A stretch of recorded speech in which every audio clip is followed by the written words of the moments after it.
Peringatan HUT Kemerdekaan RI ke-72, Wali Kota Makassar Muhammad Ramdan Pomanto yang menjadi inspektur upacara menjelaskan bahwa kemerdekaan Indonesia yang ke-72 tahun menjadi momen bergengsi bagi Sulawesi Selatan, khususnya di Kota Makassar yang menjadi gerbang Indonesia dalam perdagangan internasional dan pintu gerbang kawasan Indonesia Timur.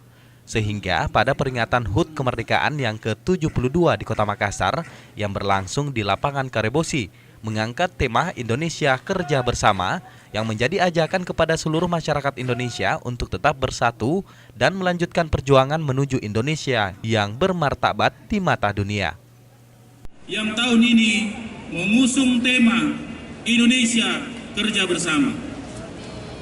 Tema tersebut menjadi ajakan bagi kita semua, segenap masyarakat Indonesia, untuk kembali bersatu dalam perbedaan dan melanjutkan perjuangan menuju Indonesia yang makin terhormat dan bermartabat di mata dunia. Wali Kota Makassar juga menegaskan bahwa gotong royong adalah akar dari perjuangan.